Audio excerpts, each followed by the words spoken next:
Sebelum saya kisahkan bagaimana akhir hidup Rasul, sebagaimana tema kita membahas kesederhanaan Nabi.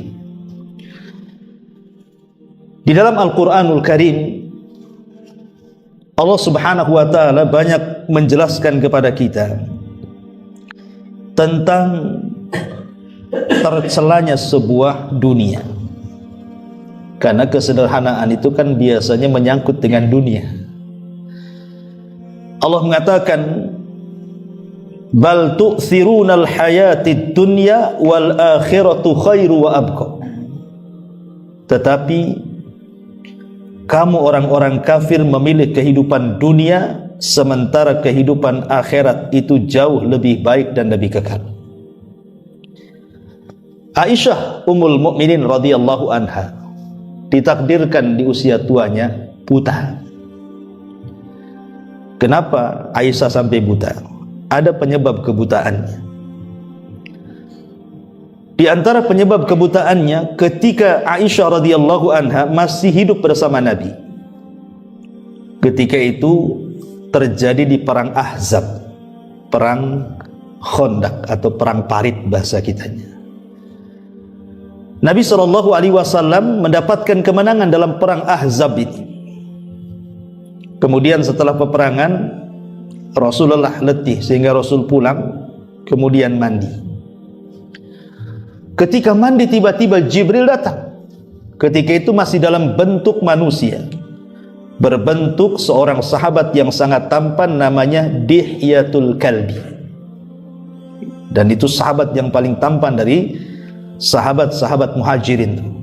Sampai kalau dia ke Syam berjualan itu, wanita-wanita Syam itu melongo kalau melihat ketampanan Dihyah Al-Kalbi itu.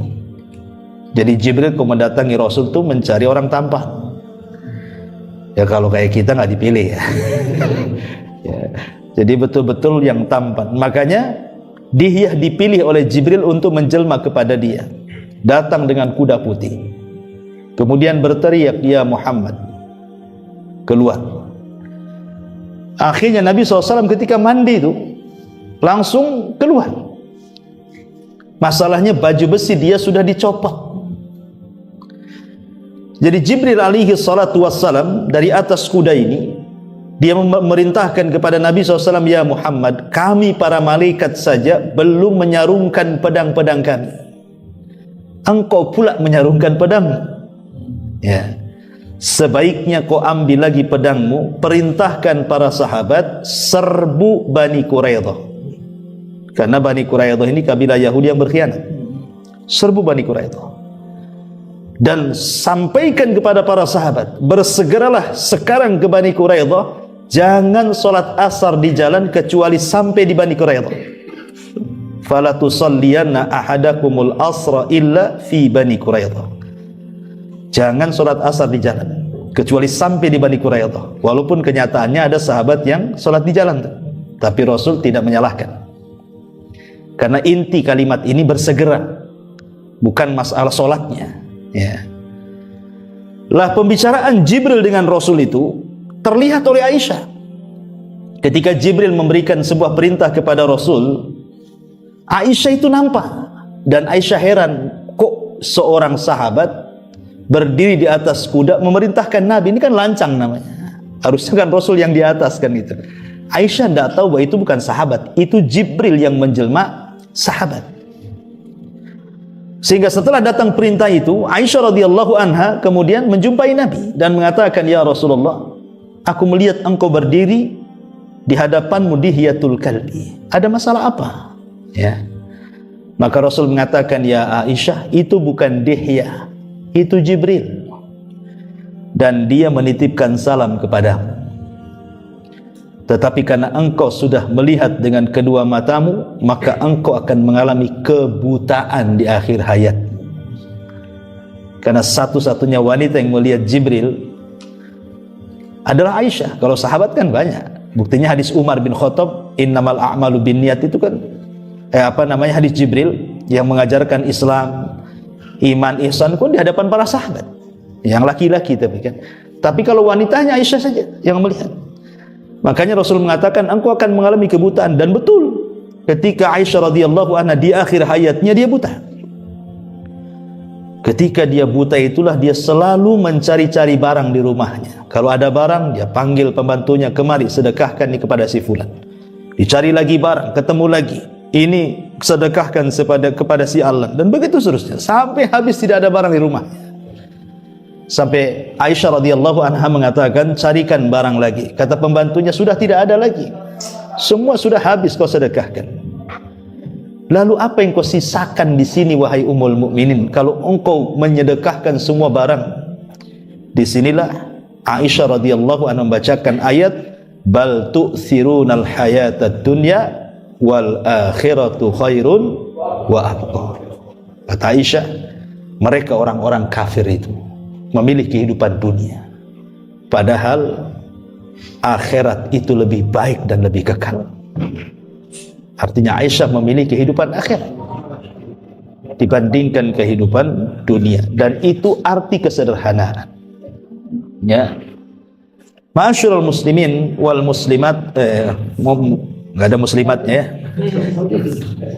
Jadi ma'asyiral muslimin yang dimuliakan Allah Subhanahu wa taala. Baik, kehidupan Nabi sallallahu alaihi wasallam ini kan sama dengan kita manusia. Nabi itu kan manusia sama. Makanya ketika orang-orang musyrik datang kepada Rasul meminta yang aneh-aneh dan mengatakan, "Hei Muhammad, kalau engkau seorang nabi, buat tuh bukit yang berbatu lagi kering itu kau hijaukan. Kalau engkau memang seorang nabi, buat bukit Arab yang gersang itu kau buat hutan." Ya mustahil, Nabi bukan Tuhan. Makanya Nabi diam. Ketika Nabi diam itulah Allah Subhanahu wa taala turunkan ayat, "Qul innama ana basyarum mithlukum." Katakan ya Muhammad, aku ini manusia seperti kalian, akan tapi diwahyukan kepadaku wahyu dari langit. Artinya Nabi SAW itu sama dengan kita. Kehidupannya itu pasti akan silih berganti. Dalam bahasa Quran itu watilkal ayyam nudawiluha bainan nas. Namanya hidup itu kan diputarkan, kadang di atas, kadang di bawah. Begitulah kehidupan Nabi. Nabi pernah miskin di permulaannya, tapi juga pernah kaya. Bahkan menjadi pedagang sukses yang handal, yang hebat. Kemudian ketika Nabi SAW hijrah ke kota Madinah, setelah diangkatnya beliau menjadi Nabi dan Rasul, dan setelah 10 tahun berdakwah, Aisyah radhiyallahu anha mengkisahkan, selama kami hijrah dari Mekah ke Madinah, Rasul sallallahu alaihi wasallam tidak pernah kenyang sampai wafatnya. Rasul setelah sampai di kota Madinah tidak pernah kenyang sampai wafatnya, kecuali kalau dia menjamu tamu. Rasul itu kenyang itu kalau menjamu tamu saja. Tapi kalau tidak menjamu tamu, maka keluarga Nabi SAW tidak pernah kenyang. Perhatikan ucapan Aisyah Ummul Mukminin radhiyallahu anha. Ucapan daripada Malik ibn Dinar radhiyallahu an, beliau mengatakan, "Ma syabi'a Rasulullah sallallahu alaihi wasallam min khubzi qattun wala lahmin illa ala dhaifin." Rasul sallallahu alaihi wasallam tidak pernah merasakan kenyang dari makan roti gandum kecuali kalau dia sedang menjamu tamu. Dan Aisyah radhiyallahu anha juga mengatakan, "Ma syabi'a alu Muhammadin sallallahu alaihi wasallam min khubzi burrin ma'dumi thalathata ayyam hatta lahiqa billah." Keluarga Muhammad sallallahu alaihi wasallam tidak pernah merasakan kenyang karena makan roti gandum yang diberi idam, maksudnya kuah, dalam 3 hari sampai ia berjumpa dengan Allah Subhanahu wa ta'ala alias wafat. Bahkan dalam riwayat Bukhari itu Aisyah mengatakan, lewat kepada kami hilal 1 bulan, kemudian lewat kepada kami hilal berikutnya 2 bulan, kemudian lewat kepada kami hilal berikutnya 3 bulan. Apa kata Aisyah? Di dapur kami kompor-kompor kami tidak pernah menyala. Artinya kalau dulu tidak nyalakan kompor itu karena tidak ada yang dimasak. Kalau sekarang tidak nyala kompor itu karena COD. Beda ya. Itu beda kehidupan Rasul dengan kehidupan sekarang. Antum harus hati-hati kok. Nggak ada mehong-mehongnya kompor nih. Ini pasti ini COD kan gitu ya. Itulah zaman dulu seperti itu. Nabi SAW memang betul-betul sederhana hidupnya. Tidak ada yang dimasak. Apalagi kehidupan Rasul itu harus berbagi dengan ashabus sufah masalahnya. Lah ashabus sufah itu jumlahnya bukan 1-2 orang. Mencapai 90 sampai 100 orang tuh. Yang tinggal di Masjid Nabawi itu ashabus sufah itu. Dan makan mereka sebagian besar dari istri-istri Nabi. Sementara istri-istri Nabi ya dari Nabi lah kan begitu. Sebagai suami. Tapi hebatnya luar biasa. Satupun istri Nabi SAW tidak pernah mengeluh. Itu hebatnya. Pernah 1 kali mengeluh, hanya 1 kali saja. Seumur hidup Nabi SAW berumah tangga itu, pernah istri beliau itu mengeluh 1 kali. Kalau istri antum tak tahu, berkali-kali kan itu. Mungkin setiap hari ngeluh. 1 kali kan? 1 kali untuk iya betul. 1 kali pagi, 1 kali siang, 1 kali malam. Besoknya gitu lagi. Subhanallah. Iya. Itu curhatan hati itu betul. Ya. Jadi 1 kali itu saat Hafsah kalau tidak salah. Hafsah dalam riwayat Bukhari kalau tidak salah itu. Dan saya lupa siapa namanya. Memberikan pengaruh kepada istri-istri Nabi yang lainnya untuk menaikkan nafkah, menaikkan tambahan belanja. Dari sini kita tahu bahwa istri-istri Nabi itu manusia juga, pengen kalau belanjanya ditambah. Kalau istri antum manusia bukan, kita tahu. Artinya bahwa istri-istri Nabi juga inginlah kalau ditambahlah uang belanja. Tapi kan Nabi sudah berusaha. Tapi mereka ngotot. Akhirnya kemudian Nabi SAW mendihar mereka. Apa mengilah? Apa bukan mendihar? Mengilah. Mengilah itu tidak menggauli sampai hampir 1 bulan. Lah ketika Nabi SAW tidak mau dekat dengan istrinya, semua istri ditinggal sama dia. Dan dia hidup sendiri di rumahnya. Umar ibn al-Khattab radhiyallahu anhu ini merasa. Kenapa? Karena yang salah satu otaknya adalah putrinya, Hafsah, kan itu ya. Merasa dia takut kalau seandainya Hafsah diceraikan Nabi. Kenapa takut diceraikan Nabi? Kan bisa saja diceraikan Nabi, nikah lagi dengan yang lain kan? Karena semua sahabat itu ingin mendapatkan hubungan bukan hanya di dunia sampai ke akhirat. Semua nasab terputus kecuali nasab yang sampai kepada Rasul sallallahu alaihi wasallam. Makanya kemudian Umar datang kepada Rasul. Maksudnya ingin memastikan apakah dia mencerai anaknya, putrinya Hafsah itu atau tidak. Datanglah Umar ini. Rupanya ketika diizinkan untuk berjumpa Rasul, hilang semua apa yang akan ditanyakan itu. Kenapa? Karena Umar melihat keprihatinan yang luar biasa di hadapan. Di rumah Nabi tidak ada satupun barang. Sudah kecil, tidak ada barang-barang. Tikarnya Nabi pun dari pelepah kurma, yang kalau Rasul SAW terbaring di atas pelepah kurma itu ada bekas-bekasnya. Bekas-bekas dari pelepah kurma itu, kemudian debu yang menempel di bahunya dan punggungnya. Jadi Umar ibn Khattab radhiyallahu anhu ini mencoba menghibur dan mengatakan, Rasul, raja-raja Persia loh, raja-raja Persia dengan raja-raja Romawi itu tidak seperti kamu. Mereka tidur di atas tilam yang sangat empuk dengan dayang-dayang yang banyak di atas istana yang megah, sementara mereka tidak lebih baik daripada kamu. Engkau ini manusia terbaik, harusnya engkau mendapatkan perkara itu. Tapi Nabi SAW ingin menyadarkan Umar ibn Khattab dan mengatakan, Ya Umar, sesungguhnya dunia ini adalah untuk mereka. Maksudnya untuk orang-orang kafir, ya. Tapi untuk kita kelak di sorga. Dunia yang mereka nikmati itu ya memang untuk orang-orang kafir, bukan untuk kita.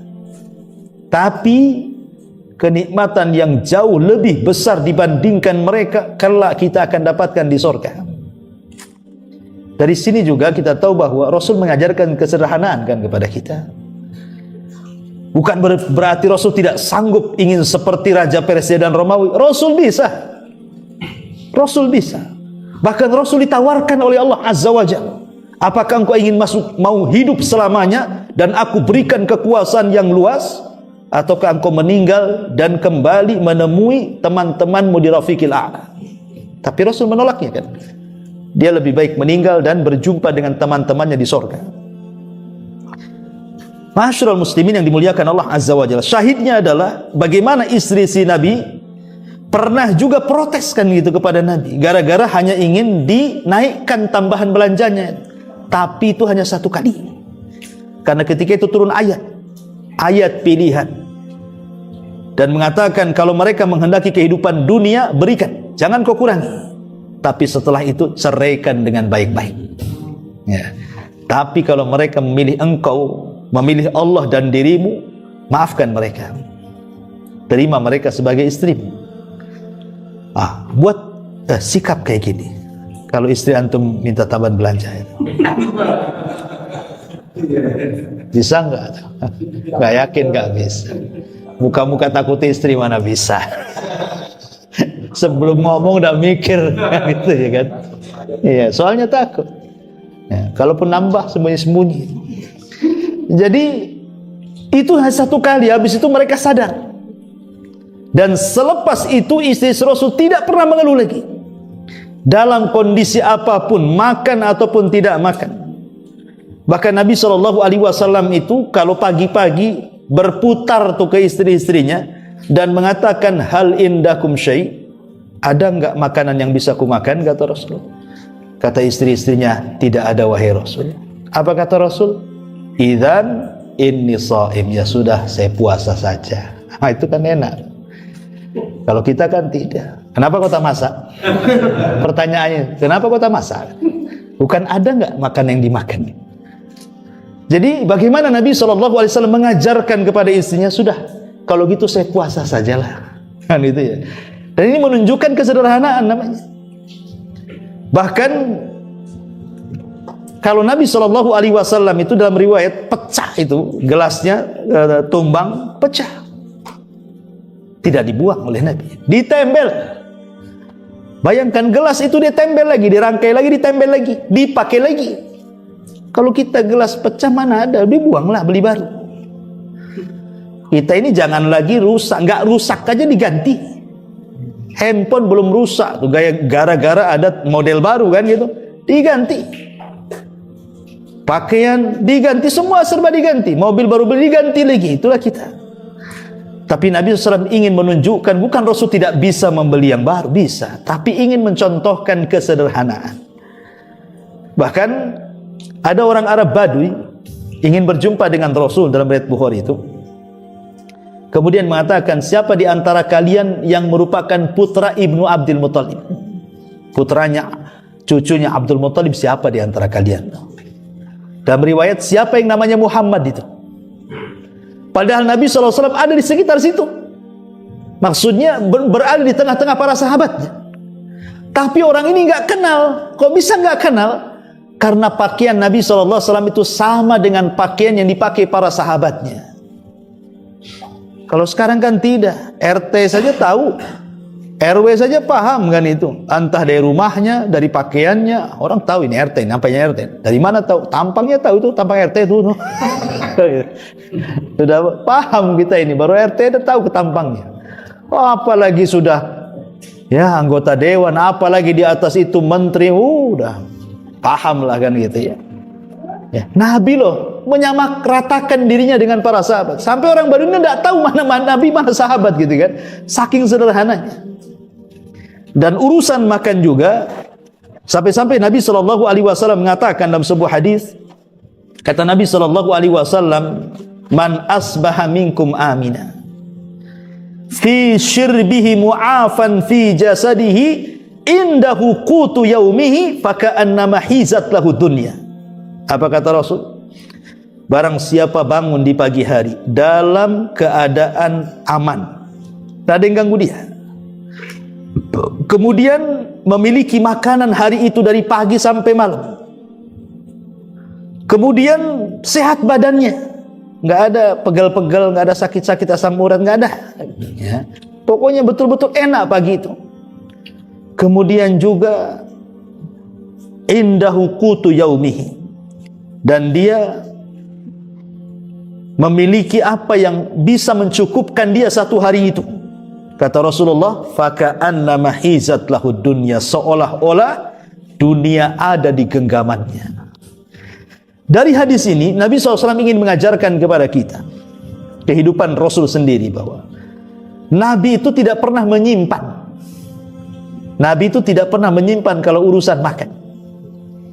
Pokoknya satu hari ini cukup, bisa makan sampai sore, kemudian ada yang bisa dipakai, kemudian sehat badannya, tidak ada yang sakit-sakit gitu ya, kemudian aman, gak ada yang mengganggu. Oh, seolah-olah dunia di genggamannya, kata Nabi. Itu namanya kesederhanaan. Kalau kita kan tidak, kulkas saja bukan 1, 3 ya, bisa 2 bulan dah habis isinya tuh. Belum lagi uang di ATM kan gitu, warung Padang aja bisa dibeli ya. Itu kita kan gitu ya. Karena kehidupan kita ini tidak sesederhana Nabi. Hanya ceritanya saja kita dengar Nabi sederhana, tapi tidak mau mengikuti kesederhanaan Nabi. Maunya mengikuti Nabi kaya, itu saya mau kaya.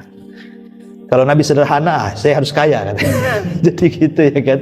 Itulah fitrah manusia, memang cenderung syahwatnya yang menguasai dibandingkan syariatnya ya. Ma'asyiral muslimin yang dimuliakan Allah Subhanahu wa taala, makanya ada doa yang selalu dipanjatkan Nabi SAW, Allahumma ja'al rizqa ali Muhammadin quta. Ya Allah, jadikan rizki Muhammad itu dan keluarganya merupakan makanan yang bisa mencukupi saja, tidak berlebihan ya. Dan dari segala hal Nabi SAW itu memang mengajarkan kesederhanaan, mulai dari sandal putus saja beliau benerin sendiri, pakaian yang robek saja beliau jahit sendiri. Jadi dari segi apa saja memang Rasul itu mencontohkan kesederhanaan. Dan itu luar biasa, kita punya Nabi yang luar biasa. Padahal dia itu bisa, kalau ingin kaya bisa. Apalagi ketika Nabi SAW sudah betul-betul menguasai Mekah dan Madinah. Artinya Madinah dan Mekah sudah di atas genggamannya. Itu kan di atas karirnya berarti. Rasul bisa saja kemudian menjadi orang kaya kan. Tapi Rasul tidak. Dari sikapnya saja sederhana sekali. Sampai satu ketika Rasul naik khutbah, Nabi itu sampai kemudian mengatakan, barang siapa di antara kalian yang pernah ku ambil hartanya, sekarang ke sini, ambil harta saya. Barang siapa yang dulu pernah ku pukul pundaknya, ini pundak saya, pukul sekarang. Barang siapa yang dulu aku pernah caci maki kehormatannya, nih kehormatanku, silakan caci. Lihat, Nabi SAW itu di atas karirnya itu, di ujung-ujung hidupnya, tapi dia bisa mengatakan seperti itu. Oh, kalau sekarang jangan lagi ngomong begitu. Seandainya dia dihina di medsos, oh dilaporkan ke polisi. Oh ini undang-undang IT nih, kesinggung saya, nggak bisa ini, harus masuk dia. Kan gitu ya orang sekarang ini, karena dia merasa punya jabatan ya, nggak ada rahmatnya sama sekali. Alasannya apa? Biar kapok katanya, biar jadi pelajaran, padahal dia sakit hati sebenarnya. Kan gitu ya. Ma'asyiral muslimin yang dimuliakan Allah Azza wa Jalla. Jadi sampai ke sikap-sikap Rasul itu juga mengajarkan kepada kita bagaimana sederhana beliau. Bahkan nanti saya ceritakan bagaimana wafatnya. Ketika beliau wafat, beliau masih tergadaikan baju besinya kepada orang Yahudi. Ini menunjukkan bahwa apa yang beliau contohkan kepada kita. Kenapa beliau mencontohkan seperti itu? Supaya kalau kita meninggal dan tidak membawa harta banyak, tidak banyaklah pertanggungjawaban kita di hadapan Allah. Karena kalau cerita kekayaan itu kan dua soalannya kan, min aina iktasabahu wa fima anfaqahu. Dari mana kau dapat? Kemana pula kau belanjakan? Dua-duanya ditanya. Ya. Makanya sering saya katakan ada 4 golongan dalam mencari harta. 1, ketika dia mencari harta halal, betul-betul halal, keringatnya keringat halal, dan dia nafkahkan di jalan halal untuk menghidupi keluarganya. Kadang membantu fakir miskin, kadang menolong orang lain, kadang membantu pembangunan masjid dan begitu seterusnya. Maka dia akan selamat tuh dari pertanggungjawaban hartanya. Karena dia jelaskan dari mana kau dapat, jelas halal. Kemana kau belanjakan untuk ibadah, selamat dia. Ya. Ada kelompok kedua tuh, carinya halal, betul-betul halal. Walaupun lelah letih dari pagi seperti tukang bangunan, mungkin taksi online atau apalah, satu hari dia cari uang itu, betul-betul halal dengan keringatnya. Dibelanjakan pula ke yang haram. Setelah gajian mabok pula dia. Setelah gajian ke tempat lokalisasi pula berzina dia. Setelah gajian beli narkoba pula. Pokoknya hasilnya halal, dibelanjakan pula ke yang haram. Maka dia selamat dari soalan dari mana kau dapat, tapi tidak selamat dari soalan kedua, kemana kau belanjakan. Enggak selamat yang kedua. Ya. Kemudian yang ketiga, ada pula tak halal mencarinya, ngerampok dia. Tapi untuk pembangunan masjid di samping rumahnya. Kasihan tak jadi-jadi Ustadz masjid tuh. Warga sini nggak ada yang mau nyumbang, terpaksa lah saya ngerampok biar cepat jadi masjidnya. Kan itu kan. Jadi itu hasil apa? Carinya haram, dibelanjakan ke yang bagus, ibadah halal. Tetapi apakah diterima? Tidak, karena Allah yang mengatakan innallaha thayyibun la yaqbalu illa thayyiban. Allah itu baik, tidak menerima kecuali yang baik-baik. Merampok itu tak baik. Berarti kalau digunakan ke yang baik, tetap Allah tak terima. Karena Allah itu hanya menerima dari yang baik-baik saja. Berarti dia selamat dari pertanyaan kedua, tapi tidak selamat dari pertanyaan pertama kan? Dari mana kau dapat? Tak selamat dia. Rampok ya Rob. Kenalah kan itu. Tapi yang bahaya ini yang terakhir. Ya. Dia hasilnya hasil haram, tapi dibelanjakan ke yang haram. Hasil rampok untuk judi. Ini kan masalah nih. Udah ngerampok judi lagi. Ya. Berarti kuadrat bahasanya kan.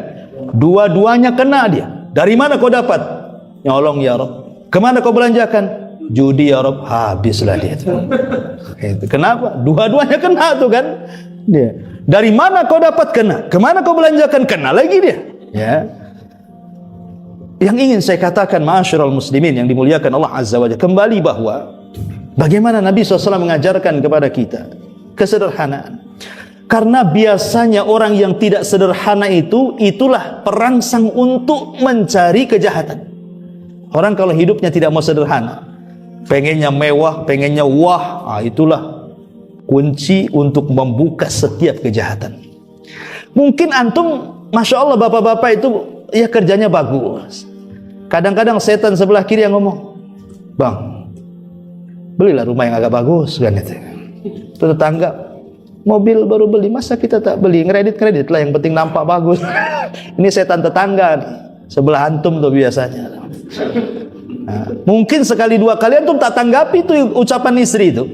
Tapi kalau hari-hari ngomel, nggak bisa kepikiran. Mikir itu untuk bahagiakan istri itu. Bisa saja depan antum korupsi lah kan gitu. Yang penting senang istri. Harus jual narkoba, yang penting senang istri. Nah ini kan bahaya. Tapi kalau hidup di bawah sederhana itu insya Allah ya pintu-pintu seperti itu tidak akan ada. Karena biasanya orang yang hidup dengan sederhana itu yakin dengan takdir. Kenapa? Karena biasanya orangnya qanaah. Ya, orang sederhana itu biasanya qanaah. Qanaah itu menerima apapun yang diberikan Allah dan dia syukuri. Ya. Karena kalau dia paham takdir itu kan sudah tidak mungkin menggeser apapun. Makanya orang kalau beriman kepada takdir, tidak mungkin dia berbuat jahat. Tidak mungkin dia merampok, tidak mungkin dia mencuri, tidak mungkin dia korupsi. Tidak mungkin kalau orang beriman dengan takdir itu. Kenapa? Walaupun Anda maling, walaupun Anda mencuri, walaupun Anda korupsi, loh kalau takdirnya segitu, ya segitu saja. Tidak mungkin bertambah. Walaupun diupayakan gitu kan. Oh, ketika dia mencuri dapat banyak, tapi hilangnya juga cepat, karena itu bukan takdir dia. Bisa kaya dengan itu. Ya. Dan ketika Anda bersedekah pun bukan berarti mengurangi harta kita. Itu maksudnya. Kita bakhil karena kejahatan kita tidak menambah harta, kita sedekah pun bukan berarti mengurangi harta. Nah, itulah keimanan kepada takdir sesungguhnya. Makanya orang yang qanaah, orang yang sederhana itu biasanya hidupnya lebih tenang, ya, lebih lapang kehidupannya itu. Baik, ma'asyiral muslimin yang dimuliakan Allah Azza wa Jalla, kita kaitkan dengan sejarah wafatnya Nabi sallallahu alaihi wasallam. Sepulangnya Nabi SAW dari Hajjatul Wada, dan di Hajjatul Wada inilah turun firman Allah Subhanahu wa taala surah Al-Maidah ayat 3. Al-yauma akmaltu lakum dinakum wa atmamtu alaikum ni'mati wa raditu lakumul Islam madina. Pada hari ini kusempurnakan kepada kalian agama kalian, kusempurnakan nikmatku untuk kalian, dan kuridhoi Islam sebagai agama kalian. Ketika mendengar ayat ini, Abu Bakar menangis. Sehingga sahabat bertanya, Abu Bakar, kenapa kau menangis? Bukankah ayat itu turun sebagaimana ayat-ayat sebelumnya turun? Apa bedanya ayat ini dengan ayat yang lain? Kata Abu Bakar Siddiq radhiyallahu anhu, celaka engkau. Ayat itu menunjukkan telah dekatnya wafatnya Nabi. Kenapa? Islam sudah sempurna, apalagi yang disampaikan? Artinya kalau sudah Islam sempurna, tidak ada yang lagi disampaikan, berarti tugas Rasul sudah selesai. Itu yang dipahami Abu Bakar. Kalau tugas Rasul selesai, berarti selesai jugalah usia dia. Makanya Abu Bakar menangis. Ya. Itu yang tidak dipahami para sahabat, dan itu menunjukkan kecerdasan Abu Bakar. Setelah kemudian Rasul SAW pulang dari Hajjatul Wada, kan tidak lama setelah haji itu Rasul meninggal. Ya. Karena Hajjatul Wada itu kan tahun ke-10, Rasul meninggal tahun ke-11 kan itu, di bulan Rabiul Awal. Kita singkat saja, di hari ke-9 sebelum wafatnya Nabi SAW, Nabi itu sudah mengeluh kepada Aisyah radhiyallahu anha apa yang pernah dimakan dia dari racun yang pernah dimakan di perang Khaybar. Jadi saat perang Khaybar itu melawan orang Yahudi keempat kali, karena perang melawan Yahudi itu kan 4 kali ya. Pertama menyerang Bani Kunaiko, kedua menyerang Bani Nadir, yang ketiga menyerang Bani Quraidah, dan yang terakhir menyerang Khaybar. Itu perang melawan Yahudi terakhir di Khaybar. Lah pulang dari Khaybar inilah Rasul dijamu oleh orang Yahudi. Rupanya ada orang Yahudi itu, seorang wanita namanya Zainab bintul Haris, meletakkan racun di makanan itu. Dan sempat tertelan Rasul sedikit racun itu. Dan juga ada seorang sahabat yang ikut makan, tertelan juga. Tapi sahabat yang lainnya belum sempat makan, Rasul sudah mengatakan, berhenti, letakkan daging-daging kalian, karena daging yang kumakan ini barusan bicara. Itu mukjizat bahwa padaku ada racun, katanya. Akhirnya kata Rasul, berhenti, jangan dimakan. Maka semua sahabat gak ada yang makan, kecuali satu orang yang meninggal. Akhirnya tahun depannya meninggal dia. 1 tahun dia harus melawan racun. Makanya ketika terjadi peracunan itu, Zainab tidak diapa-apain sama Nabi, dibiarkan. Padahal dia sudah meracun Nabi, tapi dibiarkan. Tapi setelah sahabat yang memakan itu mati 1 tahun setelahnya, baru Rasul mengatakan, tangkap Zainab, bunuh dia. Berarti dibunuhnya bukan karena meracun Nabi, karena qisas. Ya, karena dia sudah membunuh sahabatnya yang mati. Dalam Islam itu dibunuh. Jadi bukan karena mengqisas Nabi. Rasul membunuh Zainab ini karena sahabat yang ikut makan racun mati 1 tahun setelahnya. Ya, maka Nabi SAW mengatakan bunuh dia sebagai qisas.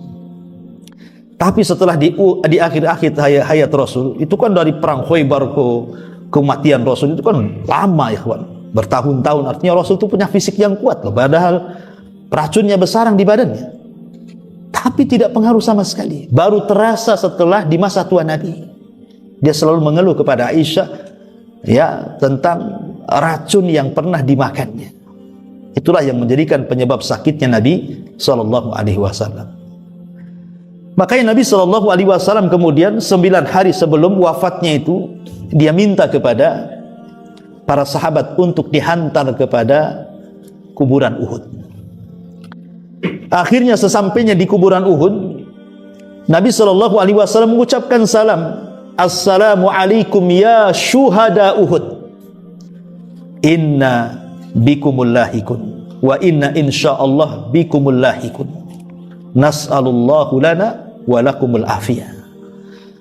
Kata Nabi sallallahu alaihi wasallam, keselamatan kepada kalian wahai para syuhada Uhud. Kami juga akan menyusul kalian. Dan kami hanya mengharap kepada Allah agar kami dan kalian diampuni dosa-dosanya. Kenapa Nabi sallallahu alaihi wasallam mengajak para sahabat untuk menziarahi kuburan syuhada Uhud? Padahal di Madinah itu ada kuburan Baqi, kuburan para sahabat kan. Kenapa jauh-jauh harus ke syuhada Uhud? Pelajarannya di sini Nabi sallallahu alaihi wasallam ingin mengajarkan kepada para sahabat, seolah-olah Rasul ingin katakan, kalaulah bukan karena Allah kemudian mereka para pejuang ini yang mati-mati ini, maka kalian tidak akan menikmati yang sekarang kalian nikmati. Dalam bahasa Pak Karno itu jas merah gitu ya. Jangan lupakan sejarah katanya. Kalau bukan karena Allah kemudian mereka, kalian tidak senikmat hari ini. Mereka para syuhada Uhud inilah yang awal-awal memperjuangkan Islam. Sampai sekarang kalian merasakan nikmatnya. Jadi Rasulullah SAW ingin memperkenalkan para pahlawan. Loh, ini pahlawan kalian ini di Uhud ini, 70 orang inilah yang memulai perjuangan di awal dakwah. Kalau bukan karena Allah kemudian mereka, kita tidak seperti sekarang ini. Ini kan penting ikhwan untuk mengingat sejarah para pahlawan itu. Sekarang kita kan menikmati merdekanya saja, tapi nenek buyut kita melawan Belanda dulu kan kita tidak tahu tuh. Bagaimana mereka menghadapi Belanda sampai akhirnya mereka bisa terusir dan kita bisa merdeka hari ini. Ini kan nikmat yang luar biasa ikhwan. Ya. Ma'asyiral muslimin yang dimuliakan Allah Azza wa Jalla, pulang dari syuhada Uhud ke Madinah. Di tengah jalan tiba-tiba Nabi sallallahu alaihi wasallam menangis. Sahabat heran. Dan mengatakan, "Wa ma yubkika ya Rasulullah? Kenapa Anda menangis wahai Rasul?" Maka Nabi sallallahu alaihi wasallam mengatakan, "Ashfaqtu li ikhwani." Aku rindu ingin berjumpa dengan teman-temanku. Sahabat mengatakan, "Rasul, awalasna ikhwanuka." Lah kami kan teman-temanmu. Di depan kamu ini teman-temanmu semuanya wahai Rasul. Apa yang kau rindukan kepada kami? Maka Rasul sallallahu alaihi wasallam mengatakan, "Kalian bukan teman-temanku, tapi kalianlah sahabat-sahabatku." Kalian bukan temanku, kalian sahabatku. Kemudian sahabat mengatakan, "Lalu siapa yang Anda maksudkan teman-temanmu wahai Rasul?"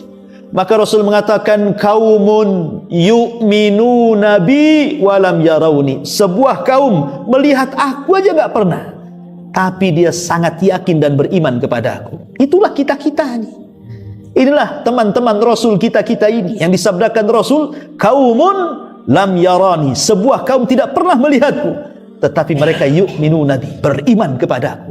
Kita yakin bahwa Rasul kita Muhammad, walaupun kita tidak pernah berjumpa dan bertatap muka, kita yakin bahwa agama yang dibawanya hak. Ya. Maka Nabi SAW kemudian pulang. Mulailah dia jatuh sakit. Ya. Ketika sakitnya itulah, karena kan kebiasaan Rasul, kalau tidak jihad, maka beliau akan menjadi imam di masjid. Tidak ada yang menggantikan imam sholat kecuali Nabi. Tapi saat sakit, Rasul tidak sanggup lagi untuk menjadi imam sholat. Makanya dia panggil Aisyah radhiyallahu anha dan mengatakan, "Ya Aisyah, muru Aba Bakrin bi an yusalliya bin nas." Aisyah, perintahkan bapakmu, gantikan aku sholat. Kata Aisyah radhiyallahu anha, "Jangan. Bapakku bakaan, dia suka nangis. Kalau sholat itu lebih kencang tangisannya dibandingkan bacaannya. Perintahkan Umar saja," katanya. Tapi Rasul mengatakan, "Tidak, muru Aba Bakrin, perintahkan ayahmu Abu Bakar." Kata Aisyah, "Umar sajalah wahai Rasul." "Tidak," kata Rasul 3 kali.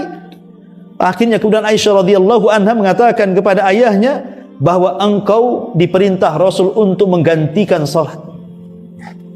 Kenapa Nabi SAW meminta Abu Bakar? Bukankah yang pakar Quran banyak? Yang pakar-pakar Quran itu banyak. Mu'ad bin Jabal pakar Quran, Ubay ibn Ka'ab lebih pakar lagi, Abdullah ibn Mas'ud luar biasa. Kenapa Rasul tidak merintahkan orang-orang ini yang pakar-pakar Quran untuk menjadi sholat? Rasul itu bukan itu masalahnya. Kenapa Rasul kekeh dengan Abu Bakar dan tidak mencari para pakar Quran, sehingga menjadi polemik para ulama ahli fikih? Siapa yang berhak menjadi imam? Apakah yang pakar Quran, yang banyak hafalannya, bagus bacaannya, mantap tajwidnya, ataukah seorang yang alim? Dia ustadz, mungkin hafalannya tidak banyak, suaranya tidak bagus, tapi dia seorang ustadz, alim.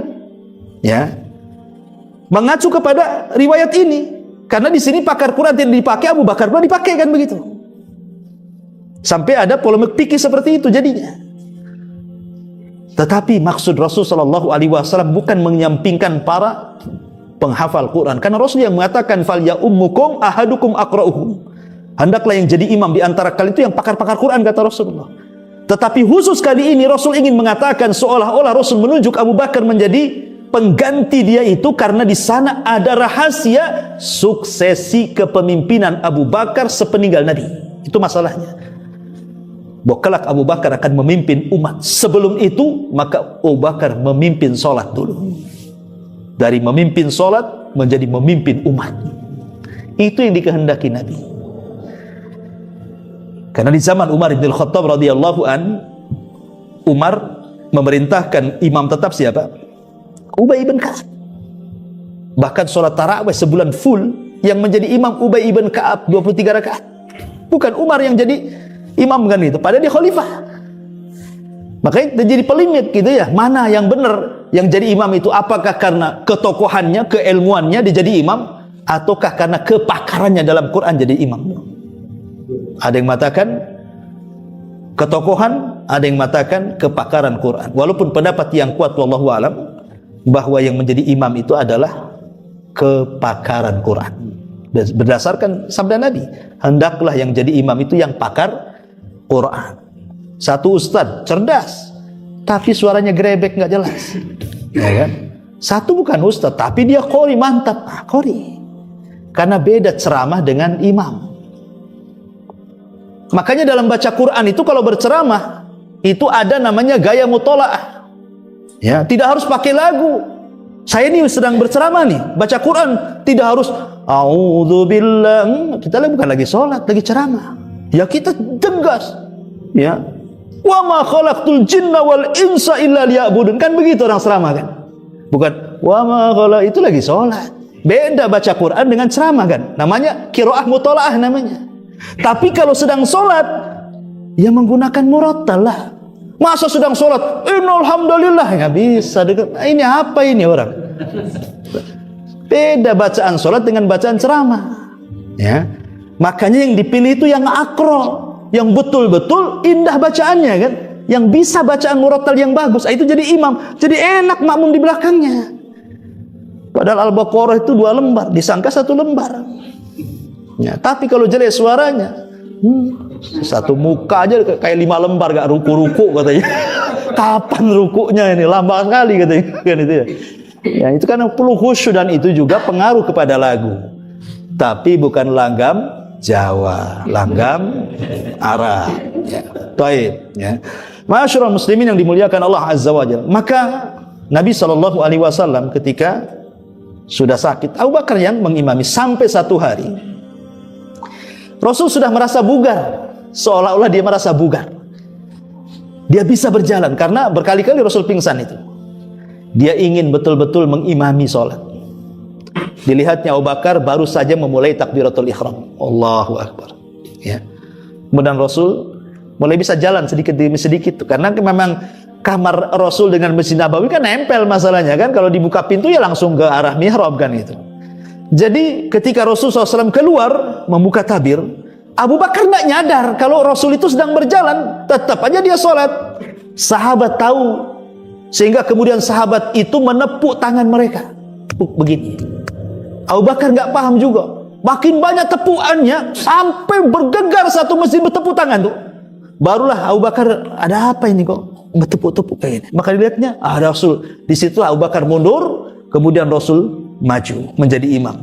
Abu Bakar mengikuti sholatnya Rasul dan para sahabat mengikuti gerakan Abu Bakar. Selepas sholat, Nabi mengatakan, hei, atas fikulin nisa, tepuk tangan itu untuk cewek, ya.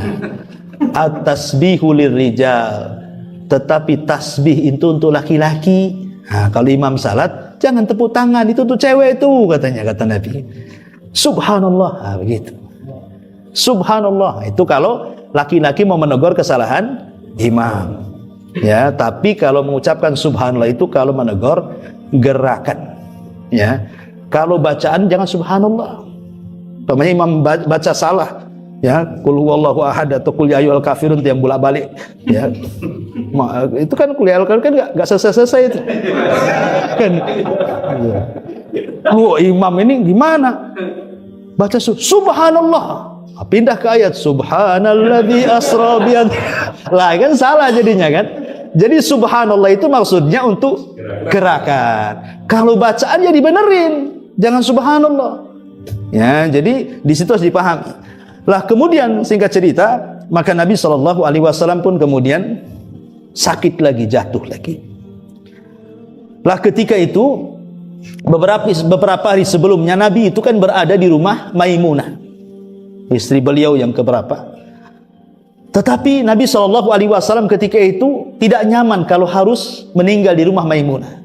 Maka Rasul kemudian dengan keadilan beliau kepada istri-istrinya disuruh datang semua istri-istrinya.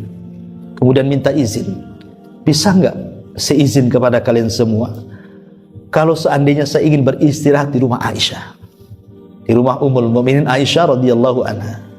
Maka setelah disepakati, baru Rasul dipapah dari rumah Maimunah ke rumah Aisyah. Pertanyaannya, kenapa Rasul lebih suka di rumah Aisyah? Karena istri muda? Enggak juga. Aisyah itu bukan istri muda. Karena setelah Aisyah menikah dengan Aisyah, Rasul menikah lagi di bawah-bawahnya, kan begitu. Karena Aisyah itu kan istri ketiga, ada yang mengatakan istri kedua setelah Khadijah, ada yang mengatakan istri ketiga, jadi bukan istri muda kan, kecuali yang terakhir kan itu ya. Bukan itu alasannya.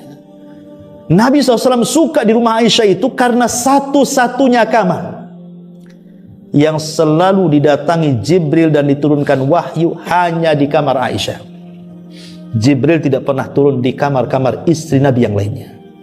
Tidak pernah turun di kamar Hafsah, tidak pernah turun di kamar Maimunah, di kamar Zainab, Ummu Salamah, tidak. Jibril itu kalau menurunkan wahyu di kamar Aisyah. Artinya itu kamar wahyu. Makanya Rasul sangat ingin di kamar wahyu. Dan Nabi SAW kalau sudah ada di rumah Aisyah itu paling senang, paling bahagia. Sampai membuat cemburu istri-istrinya. Kenapa? Sebab kalau Rasul berada di rumah Aisyah itu, hampir semua sahabat ngasih hadiah. Termasuk ada sahabat namanya Sa'ad ibn Ubadah, orang kaya. Itu menunggu Nabi SAW giliran di rumah Aisyah. Kalau dia dengar Rasul berada di rumah Aisyah, oh dia bawa hadiah banyak. Jadi setiap Rasul itu di rumah Aisyah, sahabat datang bawa hadiah. Karena kan Rasul tidak menerima sedekah. Ingat, kalau ngaku keluarga Nabi jangan menerima sedekah. Makanya kalau antum ngaku Habib, saya akan coba. Mau enggak kasih duit sedekah 1 M. Ini Habib ini goncang imamnya nih. Nah, 1 M loh, sedekah loh kan. Enggak mau. Oh, memang Anda ini duriah Nabi. Oh, tak mau. Mau tak? Gitu. Ini ragu-ragu ini gimana? Kalau ragu-ragu karena Nabi dan turunannya tidak boleh menerima sedekah. Kalau hadiah boleh. Jadi sisinya akhirnya kan cemburu tuh. Kenapalah sahabat-sahabat ini aneh. Kalau Rasul di giliran Aisyah kasih sedekah, kasih hadiah, ketika Rasul di rumah saya pula tak kasih hadiah katanya. Akhirnya cemburu. Ngutuslah Ummu Salamah. Awalnya Ummu Salamah dulu. Tolonglah Ummu Salamah, kau kan dekat dengan Nabi, dan Ummu Salamah ini kan wanita berakal. Dari semua istri Rasul itu Ummu Salamah yang paling berakal. Kenapa? Karena dicabut cemburunya. Satu-satunya istri yang tidak punya cemburu itu Ummu Salamah. Kenapa? Karena didoakan Nabi. Saat Ummu Salamah itu kan meninggal suaminya, Abu Salamah. Ummu Salamah tidak mau dilamar Nabi, karena bagi dia tidak ada laki-laki terbaik melebihi Abu Salamah. Tetapi tidak mungkin dia ngomong di hadapan Nabi. Ya Nabi lebih baiklah dibandingkan Abu Salamah kan gitu. Cuman untuk menolak, dia tolak halus dengan mengatakan, Rasul, begini, kayaknya aku tidak pantas kau nikahi. Satu, aku sudah tua. Dua, anakku banyak. Ketiga, aku wanita pecemburu, katanya. Kata Rasul, kalau kau tua, aku juga tua. Apa salahnya? Tua dengan tua menikah. Ya, kalau antum gak yakin, mau yang muda. Aku tua, kau tua, selesai. Anak-anakmu, anak-anakku juga. Jadi kalau anda menikahi janda punya anak, jangan ingin jandanya saja, anaknya juga harus mau. Ya, mau sama ibunya saja, anaknya nggak mau diurus. Kata Nabi, anakmu, anakku juga. Adapun pencemburumu, aku akan berdoa, semoga Allah hilangkan. Hadisnya titik sampai di sini. Coba ada lafadznya, saya ajarkan tuh. Kan gitu. Tapi lafadznya saya tak tahu, karena hadisnya titik sampai di sini. Lafadznya kayak apa gitu kan? Saya jual sama antum. Bisa lah tiap malam atau berdoa tuh kan, hilang cemburu istri antum tuh. Lah sejak itulah Ummu Salamah tidak punya cemburu, makanya dia paling berakal. Pokoknya kalau ada masalah di keluarga Nabi, mesti Ummu Salamah yang diutus. Tolonglah Ummu Salamah, ngomonglah sama Nabi itu, katanya. Masa kok Aisyah terus, kami kapan? Bilanglah sama dia, bilang sama sahabat itu, kalau ada di rumah kami kasihlah sedekah juga, hadiah juga kami itu. Masa di rumah Aisyah aja kau dapat hadiah itu kan? Tetapi Rasul tidak jawab. Rasul tidak jawab. Ya. Sampai berkali-kali Rasul tak jawab. Akhirnya mereka kesel, ngirim Fatimah, anaknya lagi. Coba kalau Ummu Salamah tidak berhasil, Fatimah anaknya. Kira-kira apa jawabannya? Kata Fatimah, ya Abi, istri-istrimu kan bukan satu kan gitu. Masa kau melebihkan Aisyah, kau tidak melebihkan yang lainnya? Maka Rasul menjawab, wahai Fatimah, saya ingin katakan, apakah kau mencintai abimu? Kata Fatimah, ya jelaslah kau bapakku. Maka kata Rasul, kalau kau mencintaiku, cintai wanita yang ku cintai. Selesai. Kalau kau mencintaiku, cintai juga wanita yang ku cintai. Dan tidak ada wanita yang ku cintai melebihi Aisyah. Gak bisa ngomong lah. Dan itu. Kemudian Rasul berikan alasan, kenapa aku mencintai Aisyah? Karena satu-satunya kamar yang didatangi Jibril hanya kamar dia. Kamar yang lain tidak pernah didatanginya. Itulah alasan yang menohok sehingga terdiam istri-istri yang lainnya. Ya. Intinya bahwa Nabi SAW meminta kepada istri yang lain saat sakit parah supaya dihantar ke rumah Aisyah. Setelah kemudian sampai di rumah Aisyah dipapa oleh Abbas dan juga Ali radhiyallahu anhuma. Namanya kan perjalanan dari rumah Maimunah ke Aisyah itu kan nampak orang. Rasul dipapa sedang sakit parah. Dan sahabat ada yang melihat. Lah sahabat yang melihat kondisi Rasul seperti itulah akhirnya disebarlah berita itu ke seantero penjorok Madinah tuh. Akhirnya satu ke Madinah tahulah akhirnya Rasul sedang sakit parah itu. Maka mereka pun berbondong-bondong datang ke Masjid Nabawi. Mereka tinggalkan semua pekerjaan mereka karena ada isu Rasul sakit parah. Semua berhenti bekerja. Mereka semua datang ke Masjid Nabawi. Bergemuruhlah di Masjid Nabawi itu. Ya. Karena kekhawatiran mereka kepada Rasul, sampailah suara mereka ke dalam kamar Aisyah. Ya. Jadi Nabi SAW terganggu dan mengatakan, Aisyah, ada apa dengan orang-orang itu? Kok ramai kali di luar sana? Maka Aisyah coba melihat, rupanya ada kekhawatiran di mata para sahabat. Kalau mereka kemudian tidak berjumpa lagi dengan Nabi. Maka Aisyah mengatakan, ya Rasulullah, ka'annahum takhafuna alaika. Seolah-olah mereka sangat mengkhawatirkan kamu. Oh kalau begitu, panggil Abbas, panggil Ali, angkat aku ke mimbar. Akhirnya dengan lemahnya Rasul harus dipapah dari pembaringan sampai ke mimbar Masjid Nabawi, dan itu khutbah terakhir Nabi. Selepas itu tidak ada khutbah lagi.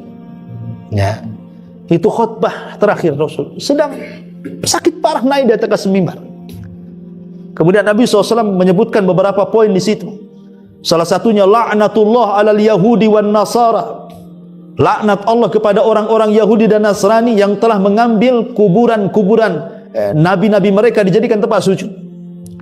Kemudian Nabi SAW juga mengajarkan tentang jangan khawatir akan kefakiran, tapi justru khawatirlah karena kekayaan. Kata Rasul, mal faqra ahsya alaikum walakin ahsya alaikum an tubsatad dunya kama busitat ala man kana qablakum fatanafasuha kama tanafasuha fatuhlikakum kama ahlakathum. Aku tidak khawatir kalian miskin, kata Rasul. Yang aku khawatirkan sebaliknya, kalau dunia dibentangkan kepada kalian, kemudian kalian mengejar dunia sebagaimana orang-orang dulu mengejar dunia, kemudian dunia menghancurkan kalian sebagaimana orang-orang dulu menghancurkannya, baru aku takut. Dunia ini sebenarnya, kalau saya boleh analogikan, dunia ini bagikan lautan, ya. Dunia ini bagikan lautan, dan kita itu sebagai perahunya, ya. Walaupun lautan itu airnya terbentang di mana-mana, bahkan tidak, seolah-olah tidak bertepi, tidak akan membahayakan perahu. Nggak akan, paling perahu goyang sana goyang sini, nggak akan bahaya. Yang bahaya itu kalau air laut muncrat ke dalam kapal, itu baru bahaya kapalnya tuh. Kalau air di luar kapal itu nggak bahaya. Yang bahaya itu kalau airnya di dalam kapal tuh, itu bahaya tuh. Ya. Artinya begini, dunia ini tidak membahayakan kita kalau ada di luar. Tapi kalau dunia itu masuk ke dalam hati, itu yang bahaya. Kalau di luar nggak ada masalah dunia itu. Artinya kalau Anda ingin kaya, silakan kaya, tidak membahayakan orang kaya itu. Yang membahayakan itu bukan Anda kaya, tapi yang membahayakan itu kekayaan masuk ke dalam hati. Sebab kalau kekayaan masuk ke dalam hati, sedikit saja hilang, sedihnya itu seumur hidup tuh. Mungkin 2 tahun yang silam dia punya rumah bagus kena tsunami, sudah lewat 2 tahun kepikir sedih. Kan kepikiran kan? Kenapa? Karena dunia ada di sini masalahnya, ya. Tapi kalau seandainya dunia itu tidak diletakkan di hati, tapi diletakkan di tangan, mau hari ini antum melihat rumah antum roboh sekalipun, ya namanya rumah itu datang dari Allah. Kalau Allah mengambilnya, silahkan saja. Selesai. Itulah makna zuhud. Apa sih zuhud itu? Meletakkan dunia di tangan dan tidak meletakkan dunia di hati. Itulah zuhud artinya. Jadi yang membahayakan itu kalau sudah masuk ke hati. Kalau di luar ya dunia nggak ada masalah. Antum mau kaya, menjadi orang paling kaya satu Indonesia pun tidak akan bahaya. Tapi jangan sekali-kali ada harta masuk ke dalam hati. Itu nanti bahaya tuh. Itu yang menjadikan kita rusak nantinya, ya. Masyaallah muslimin yang dimuliakan Allah Azza wa Jalla. Makanya kemudian setelah Rasul berkhutbah sampai akhirnya Rasul mendoakan mereka para sahabat, dan juga kita mendoakan kita semuanya. Baru Rasul kemudian dipapah kembali. Sejak itulah 3 hari sebelum wafatnya, Rasul makin memarah. Ketika sudah parah sekali itulah ada Abdurrahman bin Auf datang bawa siwak dia. Abdurrahman ibn Abi Bakar, saudara daripada Aisyah radhiyallahu anha, bawa siwak. Maka Rasulullah SAW sudah tidak bisa bergerak itu, menatap matanya kepada siwak Abdurrahman. Aisyah paham Rasul ingin siwak. Maka Aisyah radhiyallahu mengatakan kepada saudaranya Abdurrahman itu, ya Abdurrahman, berikan siwakmu kepada aku. Maka dikasih siwaknya. Kemudian digunting bekas gigitannya dan digigit lagi oleh Aisyah sehingga menjadi lembut. Karena Rasul tidak mungkin menggigitnya, sakit parah, Aisyah yang menggigitkan. Maka setelah lembut dikasihkan kepada Rasul. Kata Aisyah radhiyallahu anha mengatakan, demi Allah aku tidak pernah melihat Rasul bersiwak sebaik itu, katanya. Artinya Rasul paham ini persiapan untuk kematian. Pelajarannya di sini apa? Kalau antum naik kuda balap, di sini setarnya, di sana finishnya. Ketika kita awal memacu itu, pasti kuda belum begitu kencang. Kemudian di tengah mulai kencang. Tapi kalau sudah 10-20 meter lagi ke finish, pasti kuda itu akan dikencangkan sekencang-kencangnya, biar dia yang menang.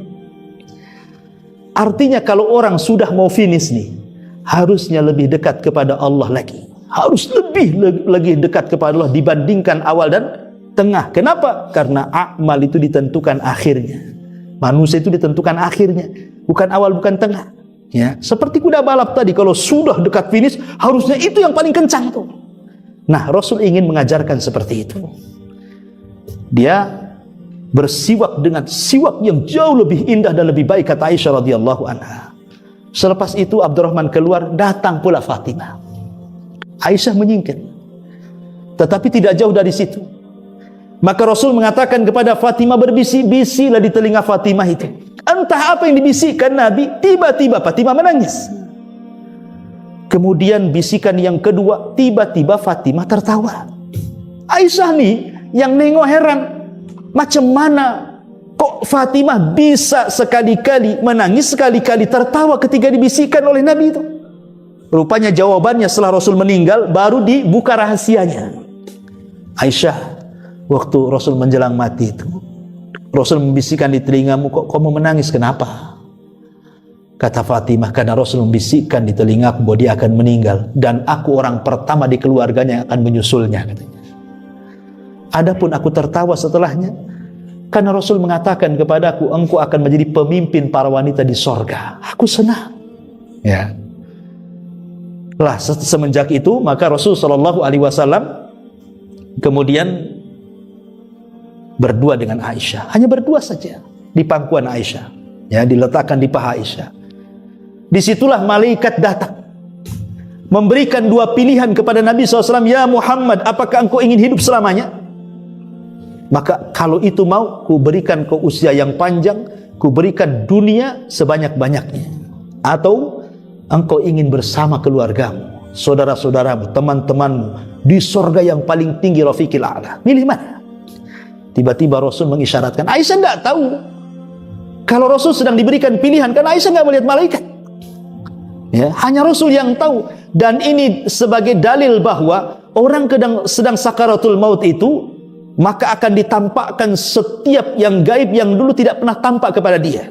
Orang yang sakaratul maut itu dia bisa memandang malaikat maut, dia bisa memandang para malaikat, bahkan dia bisa memandang catatannya. Dari sini Allah mengatakan dalam surah Qaf, fakashafna anhu ghita'ak fabasarukal yawma hadid. Kami singkapkan segala kegaiban sehingga mata kalian akan terfokus dengan tajam, mampu melihat yang gaib. Ya, Aisyah kan tidak lihat, tetapi Aisyah tahu jangan-jangan Rasul sedang diberikan pilihan nih. Karena ketika itu Aisyah hanya melihat Rasul mengacungkan tangannya ke langit seperti ini, ila rafiqil a'la, ila rafiqil a'la. Aku memilih ke sana, ke sana, ke sana, gitu ya. Kemudian Rasul pun seolah-olah merasakan sakit dan mengatakan, ala wa inna lil mauti la sakarat. Sesungguhnya dalam kematian itu adalah rasa sakit. Kalau Rasul saja sakit ketika kematiannya, apalagi kita. Tapi sakitnya seorang mukmin saat kematian boleh jadi itu penggugur dosa terakhir dia. Tapi sakitnya orang kafir saat kematian boleh jadi itu awal adab bagi dia. Maka Rasul SAW tiba-tiba mengatakan kepada Aisyah, Aisyah, di depan sana malaikat maut meminta izin. Aisyah tidak dengar, ya. Tapi Rasul mengatakan malaikat sedang meminta izin masuk. Di situ ada Jibril dan ada malakul maut. Datang kepada Rasulullah, meminta izin untuk dicabut nyawanya. Maka Jibril alaihi salatu wassalam mengucapkan salam. Assalamualaikum ya Muhammad. Waalaikumsalam ya Jibril. Kata Jibril, bersamaku malakul maut. Dia Allah izinkan untuk mencabut nyawamu. Maka malaikat Jibril mengatakan, ya ayyatuhan nafsut thayyibah. Wahai jiwa yang baik. Wahai jiwa yang baik. Ukhruji, keluarlah. Ila radiyatan mardiyah, kepada keredaan dan kerelaan Allah Subhanahu wa taala. Ya ruha Muhammad ibn Abdillah, wahai ruh Muhammad ibn Abdillah, keluarlah. Akhirnya kemudian keluarlah pelan-pelan. Dan ingat ya, kalau orang meninggal itu pertama kali ruh itu melesat dari mana? Dari kaki. Faltafatisaku bisak. Jadi ruh itu mulai keluar itu dari kaki dulu, berjalan ke atas, kemudian ke perut. Kenapa dari kaki dulu? Kenapa nggak dari tangan? Kenapa dari kaki? Sebab kalau seandainya dari atas dulu atau dari tangan dulu, nanti orang bisa lari ketika dicabut kematiannya. Nanti lari dia, lari ke masjid, tahu-tahu tobat, ya kan?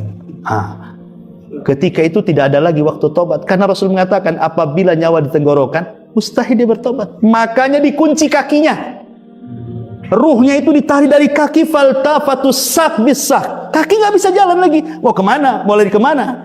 Mau lari ke bandara ke Mekah? Nggak bisa. Mau ke masjid? Nggak bisa. Mau lari ngambil Quran? Nggak bisa. Kaki dulu yang mati. ketika nyawa sudah di sini, maka Rasul mengatakan, innallaha yaqbalu taubata abdin malam yughargir. Allah itu menerima taubatnya hamba sebelum sampai di sini. Sengaja kakinya dulu nggak lari dia. Ya, coba bagaimana penyesalannya orang itu. Qala rabbirji'uni, ya Allah kembalikan aku. Mustahil, innahu huwa kalimatun, innama hiya kalimatun huwa qailuha. Itu omongan kamu saja, nggak mungkin orang mati balik lagi, kata Allah. Ya, maka wafatlah Nabi SAW tepat di hari Senin, tanggal 12 bulan Rabiul Awal tahun 11 Hijriah. Maka Aisyah radhiyallahu anha tahu Rasul sudah meninggal, langsung lemes dia. Apa yang harus dikatakan? Dia hanya berteriak-teriak, mata Rasulullah, mata Rasulullah. Rasul sudah meninggal, Rasul sudah meninggal. Dengan lemasnya dia buka pintu menuju Masjid Nabawi itu. Semua sahabat menanti-nanti berita. Ketika Ummul Mukminin menghabarkan mata Rasulullah, meninggal Rasulullah, semua para sahabat menangis. Satu kota Madinah. Sampai Ali tidak bisa berdiri karena lemas mendengar Rasul meninggal. Utsman seperti anak-anak, jalan sana jalan sini, nggak percaya Rasul meninggal. Umar pulang ke rumahnya, ngambil pedang, kemudian mengatakan, hei, siapa yang mengatakan Rasul meninggal, ku penggal lehernya. Dia tidak meninggal. Dia sedang pergi 40 hari saja, itu akan kembali. Nanti kalau sudah hidup, nanti kupatahkan kaki tangan munafik itu. Tidak ada yang tenang. Kalau Ali, Utsman, Umar tidak tenang, macam mana sahabat yang lain? Ya, rupanya hanya satu sahabat yang bisa menenangkan semua sahabat, Abu Bakar. Dari kejauhan dia datang, mendengar Rasulullah SAW meninggal, langsung masuk ke kamar Aisyah radhiyallahu anha. Kemudian dibukanya penutup wajah Rasul, diciumnya kening Rasul dan mengatakan, tibta hayyan wa mayyitan ya Rasulullah. Sungguh engkau sangat indah kondisimu, baik hidup ataupun mati, wahai Rasul. Kemudian setelah ditutup menangis, naik di atas mimbar.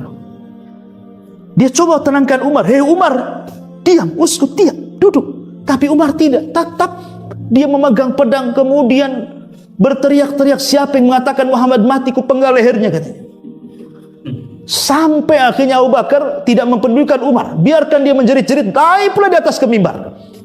Disitulah kata Abu Bakar Siddiq radhiyallahu anhu mengatakan, ayyuhan nas,